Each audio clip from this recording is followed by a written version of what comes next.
4월 10일 알고 뉴스 시작합니다. 촬영 시각은 9일 밤 10시입니다. 비트코인은 이제 지정학 리스크 회피 자산? 5 아이제요. 5가지 핵심 뉴스 짚어드리겠습니다. 자, 뉴스 1. 휴전 위반 논란입니다. 휴전은 했는데 여전히 미사일이 오가고 있습니다. 서로 삿대질하고 있어요. 네가 위반했네, 내가 위반했네 이러면서. 일단 그래도 미국과 이란의 협상은 토요일에 예정돼 있습니다. 이슬라마바드에서 이란과 직접 회담을 JD 벤스 부통령이 이끄는 대표단이 가질 예정입니다.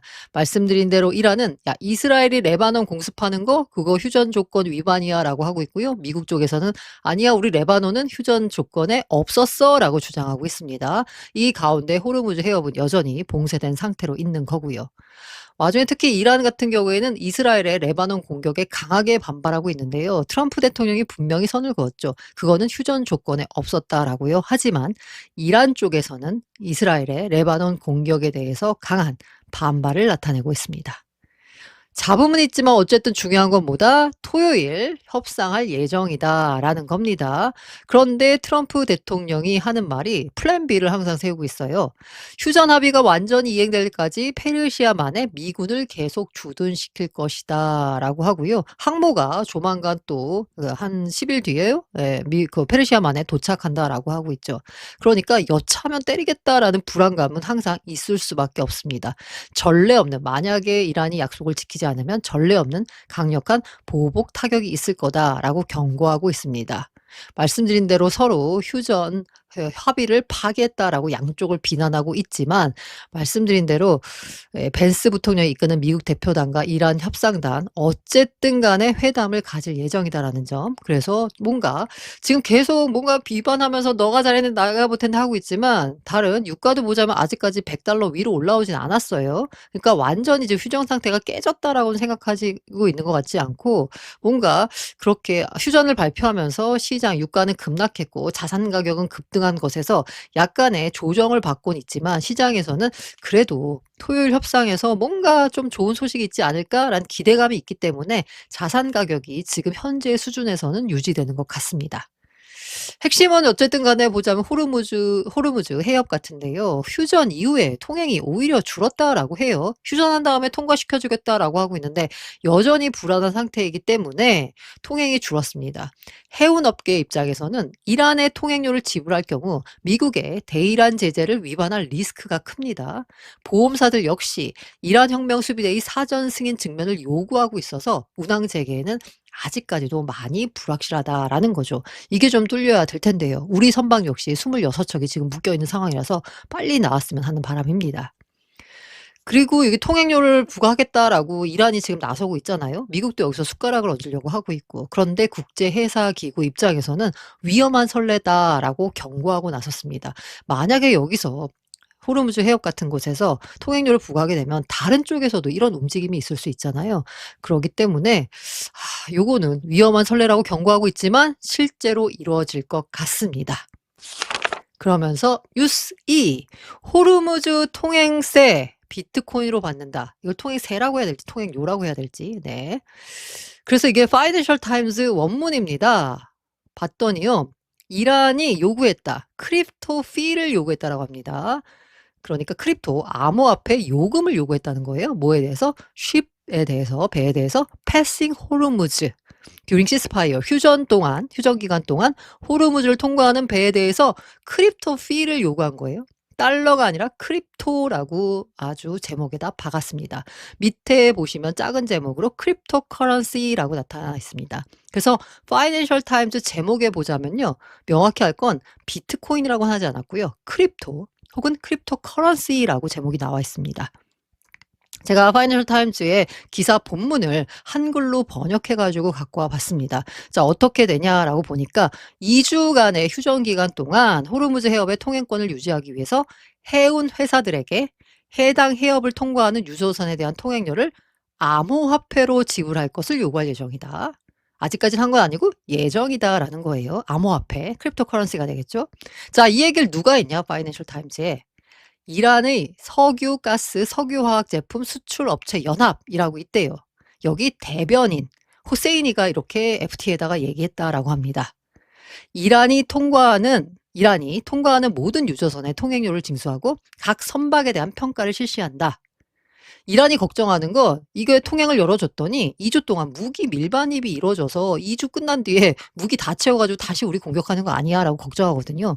그래서 그 해협을 드나드는 물자를 철저히 감시해야 된다라는 명목이 있는 거고요. 아울러서 이 협회가 그러면 이 연합이 의미가 있는 곳이냐라고 했는데 FT 입장에서는 요 협회가 이란 정부와 긴밀히 협력하고 있기 때문에 이란 정부의 입장을 대변하는 거다라는 식의 뭔가 신뢰도를 심어주려고 하고 있습니다. 어쨌든 지금 FT가 그 인용한 그 관계자는 이란 정부 사람은 아니고요. 이란 석유가스 석유화학 제품 수출업체 연합의 대변인입니다. 좀 걸쳐 있는 사람이죠. 그래서 이거를 확실하냐라고 보자면 아직까지는 카더라 수준인 것 같아요. 그런데 어쨌든 관계자 입에서 암호화폐로 지불할 것을 요구할 예정이다란 뉴스가 나온 겁니다. 조금 더 기사 보겠습니다. 그래서 아까 헤드라인에 보시면요. 크립토 혹은 크립토 커런시였어요. 근데 갑자기 이제 비트코인 얘기가 왜 나왔을까를 보자면 그럼 이제 어떻게 해서 어떻게 돈을 지불하느냐를 보자면 통행 정지 조치에 앞서 후세인이는 통과하는 모든 유조선은 화물에 대해 당국에 이메일을 보냅니다. 이제 화물이에요. 그럼 유조선입니다. 그러면 이걸 이제 이란 당국에 이메일을 보내요. 그러면 이란이 디지털 화폐로 지불해야 할 통행료를 통보한다라고 합니다. 그러니까 이제 1배럴당 1달러라고 했으니까 만약에 200만 배럴 유조선이면 200만 달러를 이제 요구할 수 있는 거죠. 일단 그 배에서 보냅니다. "우리 유조선 화물이 200만 배럴 실려 있어요."라고 보내면 이란이 그러면 어떻게 디지털 화폐로 우리가 통행료를 그럼 "200만 달러 내."라고 이제 통보를 한다는 거죠. 그래서 관세가 배럴당 1달러고 여기 이제 아까 말한 그 연합의 대변인은 "빈 유조선은 자유롭게 통과할 수 있다." 왜? 비었으니까. 그러면서 후세이니가 한 이 멘트 속에 등장합니다. 이메일이 도착하고 이란이 평가를 완료하면 선박은 비트코인으로 결제할 수 있는 몇 초의 시간을 부여받게 되며 이는 제재로 인해 선박이 추적되거나 압수되는 것을 방지한다라고 했어요. 자, 여기서 힌트를 얻을 수 있습니다. 일단 앞서 제목에는 크립토였지만 멘트에는 비트코인이 등장하고요. 그 이 대변인이 왜 비트코인이냐에 대해서 제재로 인해 선박이 추적되거나 압수되는 것을 방지한다. 만약에 스테이블 코인으로 지불한다라고 하면 스테이블 코인 같은 경우에는 미국 정부가 테더사나 서클사에다가 요청할 수 있습니다. "해당 지갑 동결해라." 이란과 관련됐기 때문에. 그러면 동결당할 수 있는 거죠. 그런데 비트코인은 그게 안 되잖아요. 추적되거나 압수되는 거 방지하는 거 그런 작용을 하는 거죠. FT 기사에도 비트코인이 등장합니다. 자, 그리고 월스트리트저널도 보도를 했어요. 이게 FT뿐만이 아니라 이제 월스트리트저널은 암호화폐 연구업체 TRM을 인용해서 보도했습니다. 미국 법 집행 기관과 협력하는 이 TRM이란 회사, 요 월스트리트저널의 이제 원제목은 이거예요. "Iran is using crypto to charge Hormuz toll fee"라고 해가지고 이제 요렇게 이제 보도가 나왔는데, 요 월스트리트저널 기사는 사실 이란에 있는 관계자 혹은 이란 정부 사람이 아니라 이 TRM이라고 하는 그냥 미국의 암호화폐 업체에 따르면이라고 보도한 것 같아서 제가 보기에는 약간 더 신빙성은 떨어지는 것 같아요. 그래도 어쨌든 월스트리트저널도 이게 디지털 화폐 거래 속도와 빨리 정산이 된다는 거죠. 미국 은행 시스템 외부로의 이동으로 인해 통행료 지불을 실시간으로 동결하거나 차단하는 것이 어려워질 것이다. 만약에 크립토로 암호화폐로 지불하게 되면. 그러면서 TRM은 보고서에서 "국가 차원의 제재 회피를 위한 암호화폐의 중요한 활용 사례다."라고 했어요. 요 TRM 보고서에서는 비트코인을 명시한 건 아니고 크립토 커런시라고만 명시했습니다. 그러면서 중개업자와 선박 브로커들에 따르면 이라고 해서 구체적으로 어떤 소스를 말한 건 아닌데 그런 얘기가 돈다라고 하면서 월스트리트저널도 보도를 한 겁니다. 이라는 선박들이 통행료를 암호화폐나 중국 위안화로 지불하도록 요구하고 있다라는 겁니다. 핵심은 뭐냐? 미국의 결제망을 피할 수 있는 수단입니다. 하나는 암호화폐, 또 하나는 중국 위안화. 중국 위안화 같은 경우에도 중국의 쿤룬 은행을 통해서 통행료를 받는다라고 해요. 그럼 쿤룬 은행은 스위프트를 쓰는 게 아니라 뭘 이용하느냐? 이란이 어떤 결제망을 통해서 위안화를 받느냐? 중국의 국경 간 은행 간 지급 시스템, 칩스가 있다라고 합니다. 스위프트가 아니라 칩스가 있다라고 해요. 그러니까 스위프트망을 통하지 않는 거예요. 실제로 미국은 이게 자꾸 걱정이 되니까 2012년에 이미 쿤르 은행에다가 제재를 가했습니다. 우리은행 같은 경우에도, 그러니까 우리나라 은행 같은 경우에도 앞서서 농협은행과 우리은행이었나요? 이란하고 거래한다고 제게 제재받은 적이 있었거든요. 자금 세탁 방지법 위반 이런 것들 통해서. 그러니까 핵심은 뭐다? 왜 크립토냐에 대해서 미국이 장악하고 있는 결제망을 우회할 수 있는 수단이다라는 거죠. 앞서서 블룸버그 역시나 이란이 호르무즈 통행료 배럴당 1달러 받을 거야. 그리고 결제는 위안화와 코인으로 한다라고 했을 때 그때 블룸버그 보도에서는 위안화 또는 스테이블 코인이었어요. 요때는 비트코인 얘기가 없었고요. 스테이블 코인 얘기가 있었습니다. 왜?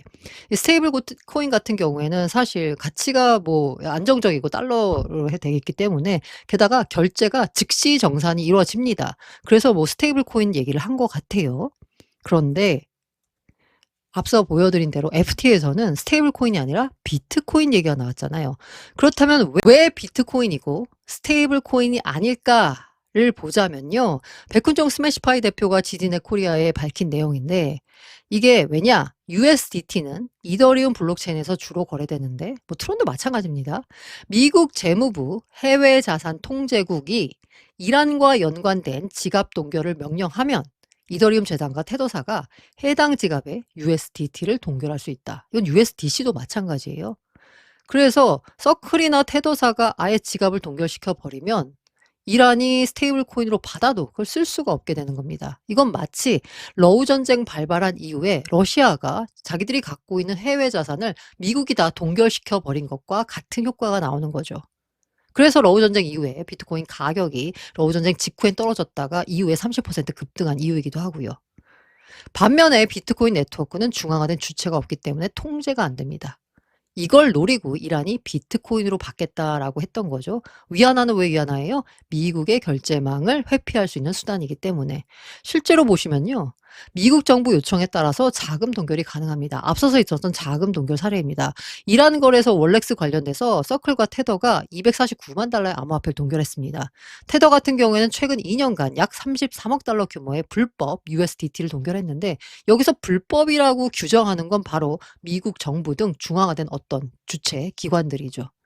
그리고 미국 법원이 멀티체인 해킹 관련해서 서클에 수백만 USDC를 동결하라고 명령했습니다. 그러니까 USDC나 USDT나 거래할 때 상당히 편리한데 만약에 중앙화된 주체가 이게 마음에 안 든다라고 하면 미국 정부 기관 같은 곳에서 테더나 서클한테 명령을 해서 동결하라고 하면 실제로 그 돈은 동결이 되는 자산인 겁니다.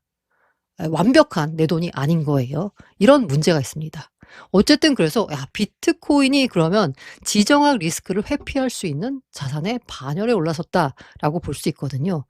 만약에 이게 된다라고 하면 앞서 말씀드린 대로 비트코인에 대한 가치 재평가가 이루어지는 거고요.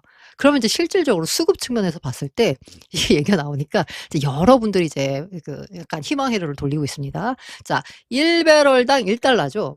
보통 유조선 한 척이 대형 유조선이 200만 배럴이래요. 네, 그렇게 돼 있고 호르무즈를 평소에 하루에 통과하는 물동량이 2천만 배럴이라고 합니다.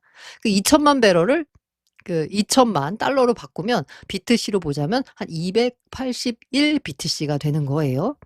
그런데 하루에 채굴되는 비트코인이 450개입니다. 그러면 비트코인 공급량의 62%를 호르무즈 해협 통행료로 거둘 수 있는 거예요. 물론 이 통행료가 위안화가 아니라 100% 비트코인으로 결제가 된다는 가정하에. 그래서 지정학적 리스크를 회피할 수 있는 대안자산으로 비트코인이 재평가를 받고 있는데 여기서 수요 공급에서 희망회를 돌리자면 하루 공급량의 62%를 호르무즈 해협 통행료로 소화가 되는 거고 거기에다가 ETF 자금이나 아니면 스트래터지 매수 자금이나 이런 걸 하면 공급보다 수요가 훨씬 많게 돼서 가격은 오를 수밖에 없는 거죠. 여기서 한 발 더 나아가서 희망회를 돌리니까 이게 만약에 호르무즈 해협의 통행료를 받게 되면 원데이 투데이 받는 거 아니잖아요. 앞으로 계속 받는다는 얘기잖아요. 그러면 24년 반감기 이후에 채굴되는 양을 봤을 때 호르무즈 해협을 통해서 거두는 비트코인과 비교하면 앞서 말씀드린 62%, 한 63% 정도가 소화됩니다. 그런데 28년에 반감기가 있죠.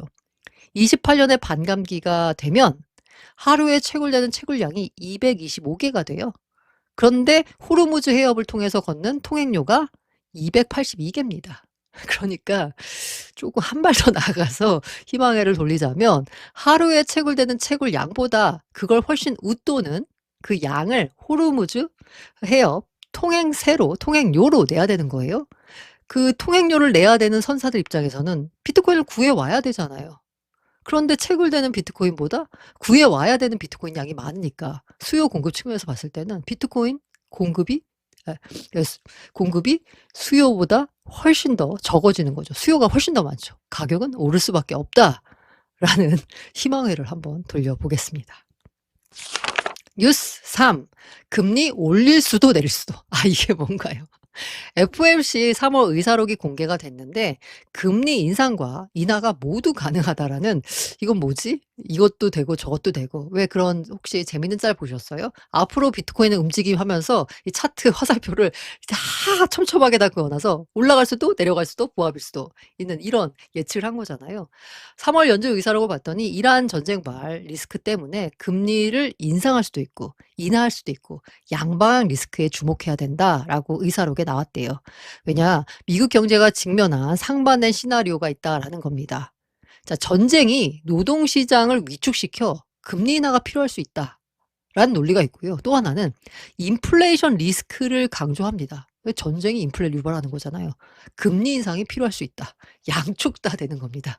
그래서 회의 후 성명에서 향후 금리 결정을 양방향으로 기술할 충분한 근거가 있다라고 이제 연준 위원들은 얘기했다라는 거예요. 그러니까 두 가지 리스크가 있는 겁니다. 인플레이션 상방 리스크, 고용 하방 리스크.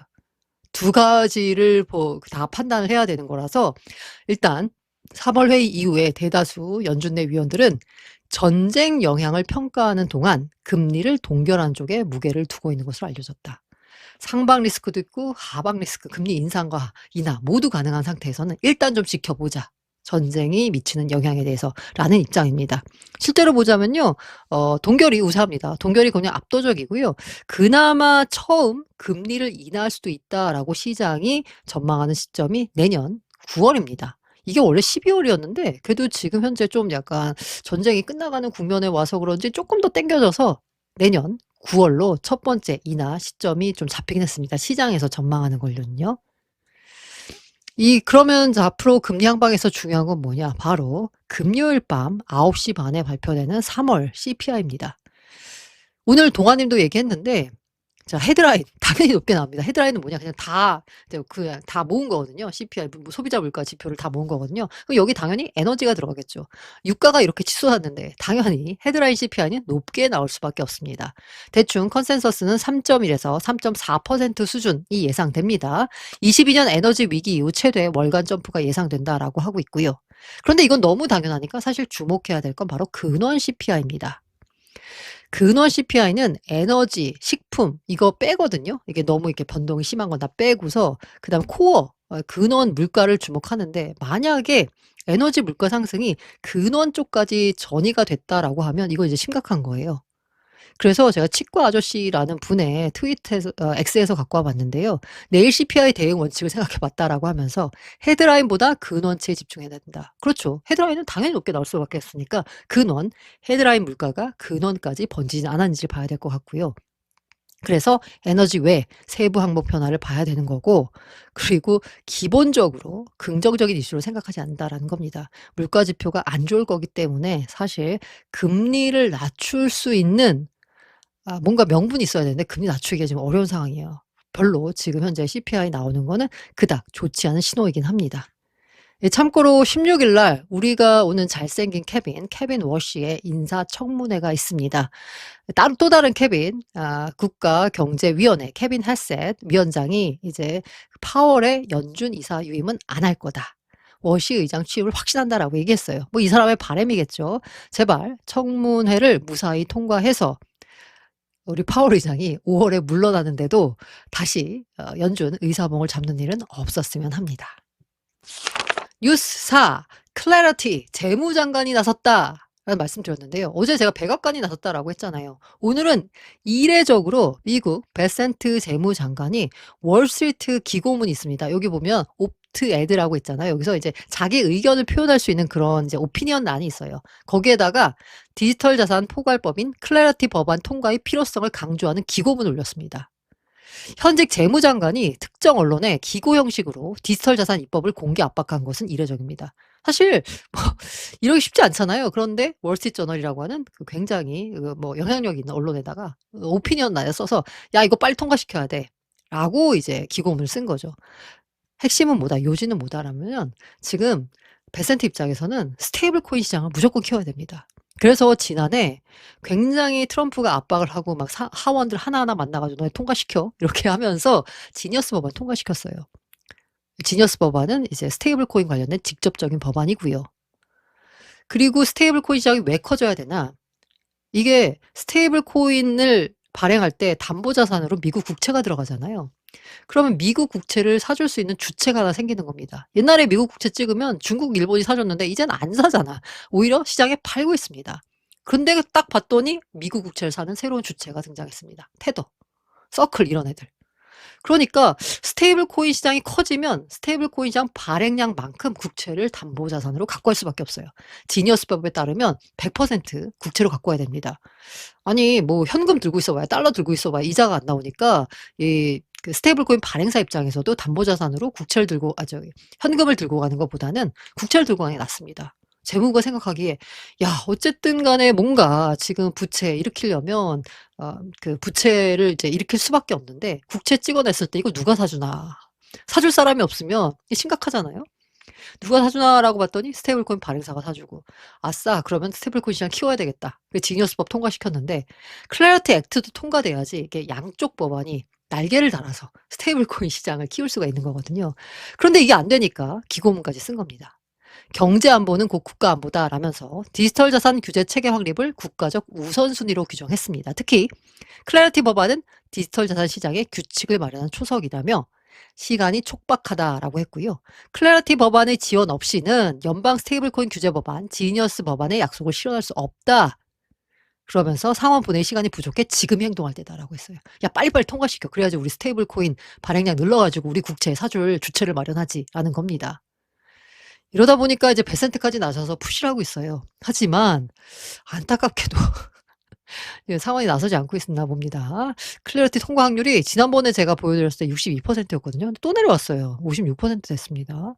이게 통과가 빨리 돼야지 실질적으로 이게 코인의 긍정적이냐 부분에 대해서는 사실 뭐 여러 가지 얘기가 많지만 센티멘트적으로 호재가 될 수밖에 없기 때문에 클래리티 통과를 빠른 통과를 기대해 봅니다.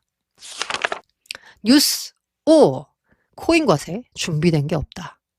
헤럴드 경제가 단독으로 보도했습니다. 가상자산 과세, 디파이 사각지대 우려, 스테이킹, 랜딩 등 기준 부재라고 했습니다. 27년부터 과세를 시작합니다. 그런데 준비된 게 없다라고 합니다. 내년 1월에 과세 앞두고 국세청, 국회 답변을 이제 이 헤럴드 경제가 입수해 가지고 보도를 한 겁니다. 자, 보자면 국민의힘 송원석 의원실에 국세청이 답변서를 제출했습니다. 자, 송원석 의원은 가상자산 과세 요거 그냥 폐지해야 된다라고 국민의힘에서 발의를 했잖아요. 요거 대표 발의자입니다. 뭐라고 했냐면 국세청의 답변이 좀 너무 좀 약간 좀 황당했어요. 자, 스테이킹, 랜딩, 에어드롭, 하드포크, NFT 등 가상자산 수익 유형에 대한 과세 기준이 부재한 실정이다. 세금을 물리려고 하면 기준이 있어야 되잖아요. 그런데 스테이킹, 랜딩, 에어드롭 등에 대한 기준이 없대요. 자, 국세청은 해당 수익 유형에 대한 과세 기준, 범위, 취득가액 및 취득원가 산정 방식을 묻는 질의에 과세 대상 가상자산 소득 여부 및 취득원가 산정 방식에 대해서는 해외 입법 사례와 전문가 의견을 수집 중이라고 답했습니다. 자, 내년부터 해야 되는데 지금 4월입니다. 수집 중에 있다라고 합니다. 아니 지금 수집해 가지고 언제 기준 마련해서 언제 시스템 마련할 거야. 예, 의견을 수집 중에 있다라고 합니다. 도대체 이거 기준을 뭐로 할 거야? 지금 현재 의견 수집 중입니다. 내년 과세인데. 자, 그러면서 답변이 너무 좀 재밌어요. 국세청은 CPI와 달리 거래소를 거치지 않은 탈주현금 디파이에 대한 과세 기준도 마련하지 않은 것으로 드러났다. 국세청이 답변을 뭐라고 했냐면 가상자산 소득에 대한 과세의 관점에서 중앙화금융 CFI와 탈중앙화금융 DeFi를 별도로 구분하지 않는다. 그러니까 가상자산 소득에 대한 과세 관점에서 CFI나 DeFi나 차이 없다라는 거예요. 이렇게 되면 DeFi는 사실상 과세 사각지대로 남을 가능성이 크다. 왜? CFI 같은 경우에는 국세청이 의무적으로 보고를 합니다. DeFi는 보고를 안 하는 거죠. 그럼 보고를 안 하면 그냥 납세자가 자율적으로 자발적으로 세세하게 다 보고를 해야 됩니다. 그래서 보고를 해야 되고요. 두 번째는 보고를 했는데 검증이 안 돼요. 이게 국세청이 일일이 찾아가 가지고 그거 다 깔 수는 없는 거잖아요. 그러니까 납세자의 성실 신고를 믿을 수밖에 없어요. 그래서 '구분하지 않는다.'라는 부분에서 저는 약간 했거든요. 이에 대해서 조세정책학회장 같은 경우에는 "가상자산에서 흔하게 이용되는 여러 유형에 대한 기준이 없이 시행되는 건 적절하지 않다. CFI, DeFi 구분도 안 하고 자 에어드랍 그리고 뭐 스테이킹, 랜딩 이거 기준이 뭔지 과세하는 기준이 뭔지에 대한 것도 아직 정립이 안 된 거예요. 근데 과세를 하겠다라는 거죠. 그리고 그 암호화 자산 정보여관 카프 시스템이 있는데요. 이게 반쪽짜리라고 합니다. 지금 현재 일본, 독일, 스위스, 아랍에미리트 등 56 개국이 이제 협정국에 들어가 있는데 미국이 안 들어가 있어요. 그리고 인도 카프 명단에 포함되지 않았습니다. 그러다 보니까 정보 교환이 안 돼요. 미국은 29 년부터 가능하도록 했고요. 인도는 아직 이행 여부가 불투명한 상태고요. 그래서 업계에서는 반쪽짜리다라는 얘기가 나오고 있고요. 디지털 자산 업계 관계자는 카프 제도 성숙도가 높지 않고 국가별 정보 제공 시점에도 차이가 있어 한계가 있다. 자, 이게 돼서 과세가 가능하다라는 게 국세청의 논리였는데 26 년부터 돼서.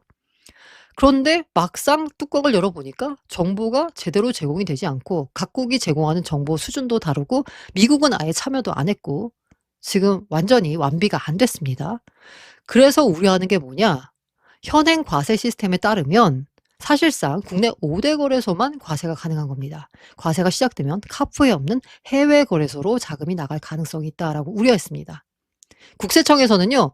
이러거나 말거나 어쨌든 원화로 현금화를 하려면 무조건 국내 거래소에서 환전이 이루어져야 되기 때문에 원화와 이렇게 이제 교환 작업이 이루어져야 되기 때문에 국내 거래소만 틀어막으면 다 세금 물릴 수 있다라는 거예요. 그런데 이런 과정에서 발생할 여러 가지 우려들 있습니다. 첫 번째는 아까 국내 거래소에서 어쨌든 환전만 되는 거 그거에 대해서만 잘 해 가지고 과세하면 된다는 건데 해외에서 내가 이러저러해서 돈을 벌었다라는 걸 입증을 해야 되는데 국세청이 "야 네가 그거 해외에서 네가 뭐 디파이를 하고 뭘 해서 뭘 돈 벌었는 건지 그걸 어떻게 입증할 수 있니?" 일단 이것도 말이 안 돼. 일단 그 국세청 입장은 굉장히 명확해요. 예를 들어서 1,000만 원이 나갔어. 근데 들어올 때 2,000만 원이야. 그럼 1,000만 원 수익이라고 한다는 거예요. 근데 이 돈을 매매로 벌었는지 디파이로 벌었는지 랜딩으로 벌었는지 이걸 모르잖아요. 근데 지금 국세청 입장은 디파이도 이게 양도 차익인가? 랜딩도 양도 차익인가? 이게 기준도 없어 가지고 좀 애매합니다. 어쨌든 국세청 입장은 그거예요. 심플합니다. "야 1,000만 원 나갔는데 2,000만 원 들어왔어? 그러면 1,000만 원은 세금이야. 수익이야."라고 이제 생각하는 건데 아무튼 제가 말을 하면서도 '이게 기준이 뭐지?' 라는 싶을 정도로 아직까지 명확하게 과세 기준이 없다라는 점 그게 한계입니다. 그래서 이제 문제가 있습니다. 이건 뭐냐면 어쨌든 국민의힘 원내대표 송원석 원내대표는 "가상자산 소득세를 무리하게 시행하는 것은 시장 혼란과 조세 형평성 문제만 키운다."라고 해서 코인 과세 전면 폐지해야 된다라는 건데요. 문제가 뭐야? 네, 야당만 밀고 있습니다. 지금 여당 쪽에서는 금투세 부활 얘기도 지금 나오고 있거든요. 이런 와중에 세금을 거둘 수 있는 코인 과세 더 이상 미룬다? 이건 좀 쉽지가 않거든요. 그래서 아마 내년부터는 세금을 낼 것 같은데 지금 나오는 얘기들 종합하면 세금은 굉장히 물리고 싶은데 시스템이 안 갖춰져 가지고 결과적으로 한 또 1년 정도는 유예를 할 수밖에 없지 않나라는 생각이 듭니다. 이게 뭔가 세금을 공정하게 매기려면 시스템이 갖춰져야 되는데 앞서 말씀드린 대로 아직까지 스테이킹, 랜딩 뭐 이런 것에 대한 기준도 안 세운 거잖아요. 좀 걱정이긴 합니다. 어쨌든 지금 현재로서는 내년부터 세금을 내야 되는 거고요. 우리 코인러에 할 일은 그 사이 돈을 많이 버시길 바랍니다. 지금까지 5 아이즈였습니다. 알고라는 알친들의 성공 투자와 행복 투자를 응원합니다.